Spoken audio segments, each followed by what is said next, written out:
It has never been more clear that we are in a severe climate crisis. California, which had a record-breaking wildfire season last year, is already on pace to surpass that. 93% of the American West is currently experiencing drought conditions.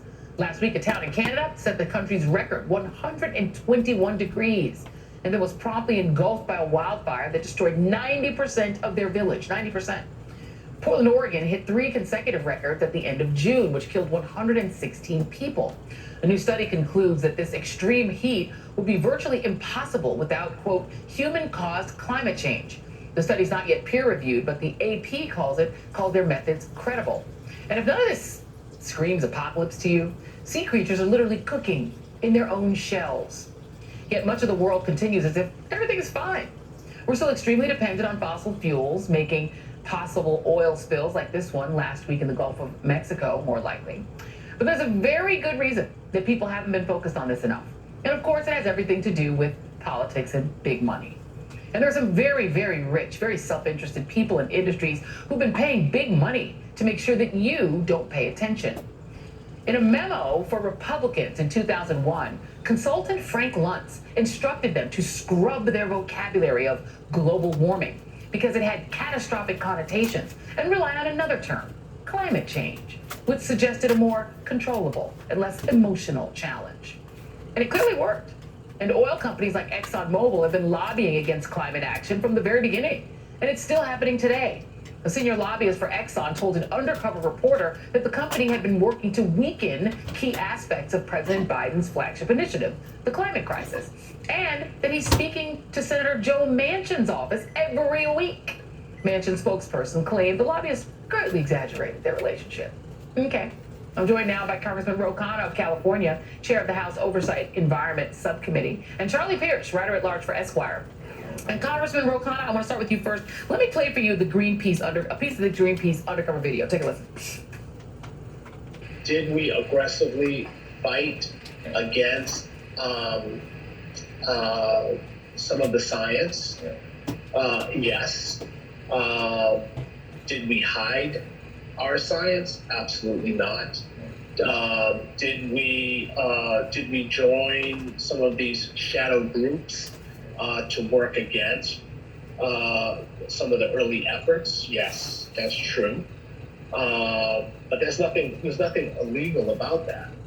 I'm required now to read their statement. Exxon lobbyist Keith McCoy said, "I'm deeply embarrassed by my comments and I allowed myself to fall for Greenpeace's deception. My statements clearly do not represent ExxonMobil's positions on important public policy issues." Exxon CEO Darren Woods said, "We condemn the statements and are deeply apologetic for them, including comments regarding interactions with elected officials." Yeah, okay. Should these men be called to testify in Congress about these statements, Congressman? Joy, they should be called. They will be called. They're going to show up to our committee in September. It is appalling that every other industry has shown up to Congress. Tech CEOs, defense contractors, the pharmaceutical industry, the Wall Street industry. Who do these fossil fuel executives think they are that they don't have to show up in Congress? That's going to change. We are prepared to use whatever tool is necessary. They will be showing up and answering the questions of members of Congress. You know, Charlie, isn't the fact that who they think they are is the people who own the United States and own the government, and they feel that they are in complete ownership, not just of Republicans, but some Democrats who are in oily states, no? Well, oily states, coalish, I guess would be the word, states. Yeah, I mean, any state that's dependent upon the extraction industries. But this is a playbook we've seen before, Joy. This is exactly what the tobacco companies did. Correct. They knew all along that nicotine was addictive. They just wouldn't tell anybody. Exxon, there's documented evidence that the oil companies knew exactly what carbon was doing in the atmosphere long before everybody except, I guess, Jim Hansen did. And you know, they kept it to themselves. So yeah. This is not, I mean, this is the way American corporations, which by and large lost any, pretense of a social conscience somewhere around the 1980s, this is the way they operate. Yeah, because they want money, money, money. You wrote this, Charlie, in Esquire.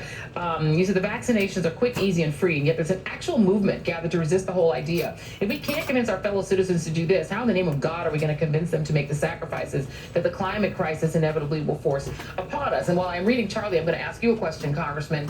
Isn't the problem here with, we even talk about this a lot in our team when we talk about doing these stories on climate, that whenever you do climate or COVID, it reads to a lot of the public as you're telling me what to do. You're telling me I have to wear a mask. You're telling me I have to get a vaccination. You're telling me I can't drive my SUV. And so anything that reads as you're telling me what to do, people reject it. They don't want to hear it. So my question is, how do we take action in a governmental sense when Americans won't even save their own lives by taking a free vaccine?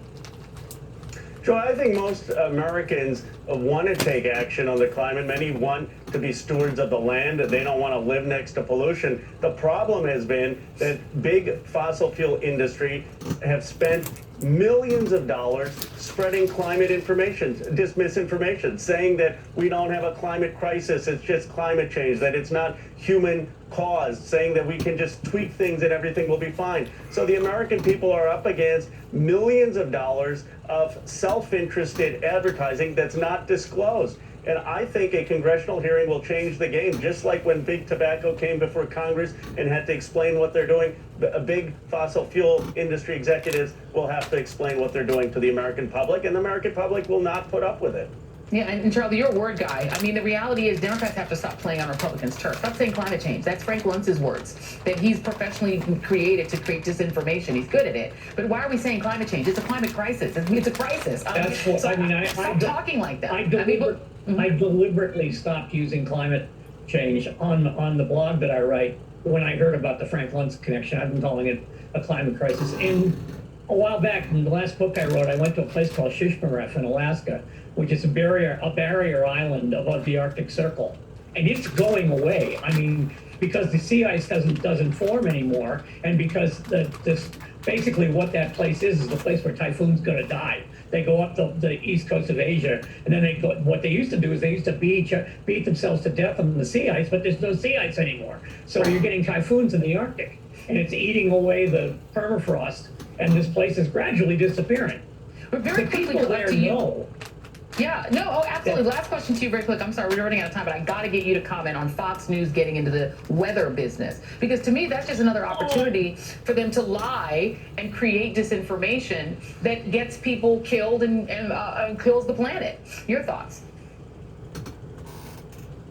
Is that for me? That's for you, Charlie. Oh, I'm sorry. Yeah, I think this is just what we need right now. Is they're going to find some Tucker Carlson of meteorology to tell us everything's okay. Meanwhile, Chicago is having problems with Lake Michigan now. And Congressman, the last question then to you then, if you're up against a wall of disinformation that includes Rupert Murdoch putting his, gnarly fingers in the game to try to add, to his already, monstrosity of disinformation, I wonder, just as a legislator, what do? You're up against all of this money and power. You are, and you ask for disclosure. Here's the hypocrisy. No one is questioning their First Amendment rights. If the Exxon executive CEO wants to stand up there and say, we are for pollution, we are for misinformation, and we are lying to the American public, he has the right to do that. The problem is that they're acting as if they're for green energy. They're acting as if they're responsible stewards. And they have had an election where they're now sustainable, people who believe in sustainability on their board of directors. I think change is coming.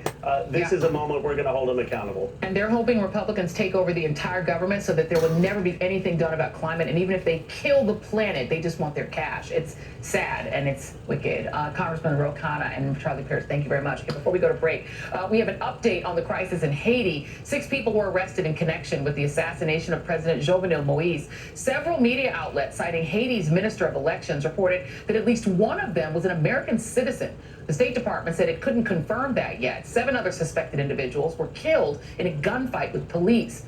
The assassination has generated confusion about who's the legitimate leader in charge of the country right now. Prime Minister Claude Joseph, who was the acting prime minister before the assassination, has assumed leadership with the backing of police and the military. Yesterday, Joseph declared a 2-week state of siege. Tonight's absolute worst is next, so don't go anywhere.